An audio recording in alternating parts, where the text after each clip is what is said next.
Bom, para continuar nesse assunto e entender o impacto de tudo isso que está sendo decidido pelo governo, a gente vai conversar com Ana Paula Tosi, CEO da AGR Consultores. Ana, obrigado por estar aqui com a gente nesta noite de quarta-feira. Qual é a tua análise sobre esta decisão anunciada ontem e como o varejo brasileiro vai sentir esta decisão? Boa noite. Boa noite a todos.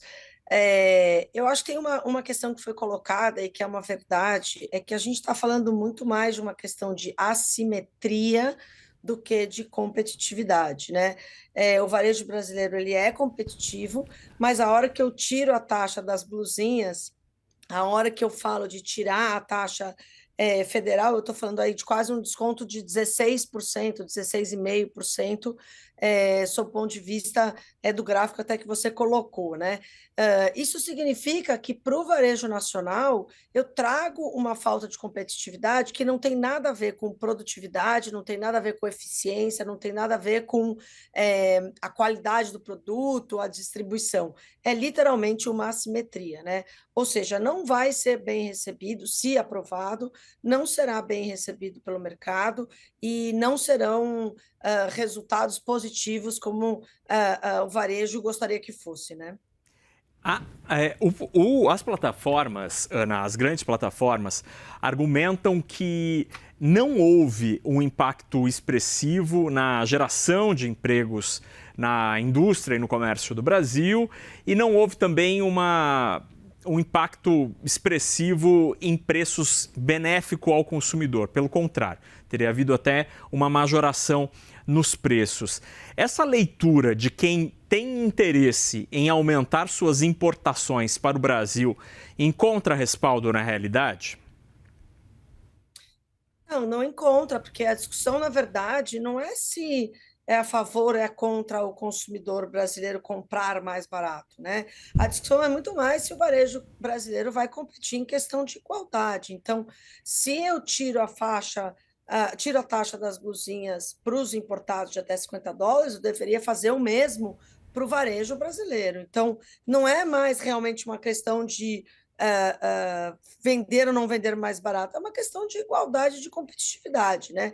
A questão da geração do emprego, ela é um dos pontos, mas um dos pontos mais importantes, e que foi apresentado na matéria anterior, é uma questão de formalização, é uma questão de reportar o volume de importações, não é só a geração também dos impostos, é claro que isso é super importante, mas a formalização faz com que todo mundo compita da mesma forma, no mesmo patamar de igualdade, né?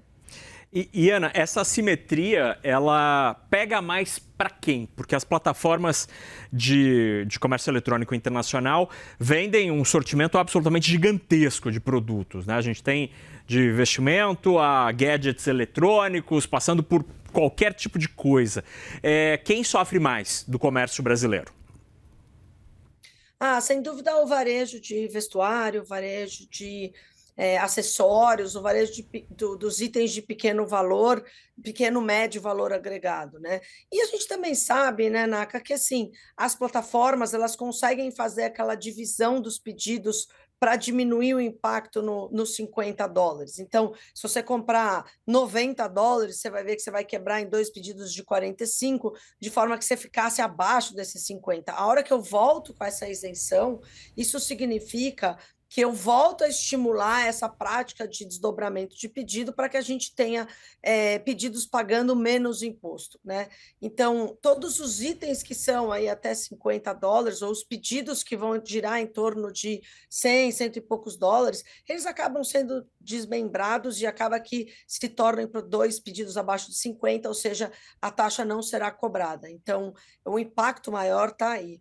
Eu acho que quando eu falo em assimetria, eu falo em todos os aspectos. Eu estou falando da competitividade, eu estou falando em pagar o mesmo patamar de impostos, mas eu também estou falando numa questão de colocar nas mesmas condições de competição. Não é justo que a gente coloque uma condição diferente para o varejo nacional e uma condição mais favorável para o varejo das blusinhas ou das plataformas, né? Ana, hoje eu mergulhei nesse assunto, li muitos relatórios dos analistas que acompanham as varejistas de capital aberto e me chamou a atenção que alguns analistas entendem que o impacto em grandes nomes como C&A, Renner, talvez não seja tão grande na linha ali do faturamento, o impacto de um dígito baixo. Essas empresas que eventualmente sentirem menos, elas conseguiram se preparar para essa reabertura? Alguém estava se preparando para este momento ou não? Era algo que essas empresas não estavam imaginando e não conseguiram se preparar? Não, não tinha essa previsão. A gente no escritório não estava trabalhando com a menor chance disso aparecer ontem do jeito que apareceu. E eu acho que as pessoas precisam entender que qualquer pequeno percentual de impacto na venda para essas empresas que são enormes, para essas empresas que estão presentes no mercado nacional, quando eu falo de 0,2%, 0,3%, são cifras milionárias, né? De novo, eu acho que tem uma questão muito importante, que é a questão de pôr todo mundo na mesma condição de competição, né? E esse impacto, ele chega a ser desanimador quando eu olho para a operação do varejo nacional, que já, mesmo que tenha crescido um pouco a venda esse ano, como vocês apresentaram aí na matéria anterior, tem um universo de recuperação bastante importante para voltar às cifras anteriores, para voltar à geração de caixa, a voltar ao crescimento e às margens. Então, a gente realmente não esperava por isso. E, Ana, só para a gente terminar muito rapidamente, fazer a pergunta contrária agora. Os grandes nomes do nosso varejo brasileiro, a começar por quem tem presença digital e também por quem não tem tanta presença digital, essas empresas não poderiam se arriscar em ser um marketplace para esta importação e aproveitar dessa simetria do outro lado do balcão?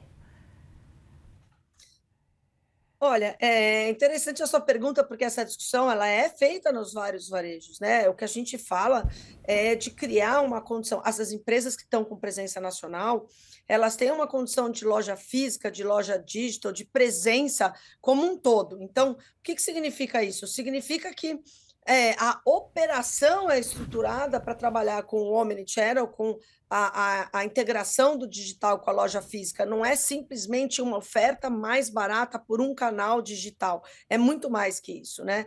Então, claro, a gente poderia estar falando isso, mas eu estou falando em transformar numa capilaridade, como a gente tem dessas grandes operações, uma atitude ou um tipo de viés competitivo que nem faz sentido, né? E olha, veja bem, eu sou super apoio muito a questão da abertura, sou muito apoiadora de que a gente tenha condições de competir com o varejo nacional, internacional, mundial, importação, as condições, mas de verdade as condições têm que ser iguais. Não vale esse jogo de que você sai com uma taxa de impostos 20% menor que a minha. Isso é desleal, não faz, na verdade, não faz sentido, né?